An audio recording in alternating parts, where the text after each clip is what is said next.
ಅಧಿಕಾರಿಯಾಗಿ ಸಮಾಜದ ಬೇಕೆನ್ನುವುದೇ ಇದೀಗ ಗಂಡಲಾರ್ಥ ಬಂದು ಅಣ್ಣ ಬೇಡಣ್ಣ ಬೇಡ ಮುದ್ದು ಮಾಡಿ ಉಣಿಸಿ ತಿಳಿಸಿ ಬೆಳೆಸಿದ ಮಾಂಗಲ್ಯ ಹೆತ್ತ ತಾಯಿಗಿಂತಲೂ ನನ್ನ ಅತ್ತಿಗೆಯ ಮಾಂಗಲ್ಯ ಮೂಗುತಿಯನ್ನು ಮಾಡಿ ನನಗೆ ಹಣ ಕೊಡುವುದು ಬೇಡ ಅಣ್ಣ. ನನ್ನ ತಮ್ಮನು ಹೇಳುವ ಮಾತು ಸತ್ಯವಿದೆ ಅಣ್ಣ, ಸತ್ಯವಿದೆ.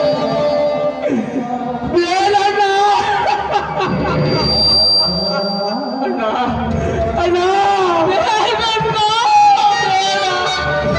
ಹೌದಣ್ಣ, ನನ್ನ ತಮ್ಮನು ಹೇಳುವ ಮಾತು ನೀನು ಬದುಕಿರುವಾಗಲೇ ಅತ್ತಿಗೆಯ ಕೊರಳಲ್ಲಿರುವ ಮಾಂಗಲ್ಯ ಮೂಗಿನಲ್ಲಿರುವ ಮೂಗುತಿಯನ್ನು ಕೊಡುವುದು ಬೇಡಣ್ಣ.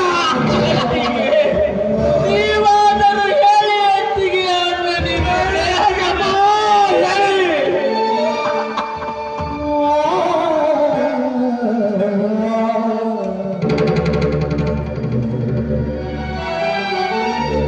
ಸಮರಾಜು, ಸಮಯಾನುಸಾರವಾಗಿ ಹೋಗಲೇಬೇಕಪ್ಪ. ನಾವು ಸಮಯಾನುಸಾರವಾಗಿ ಹೋಗಲೇಬೇಕು.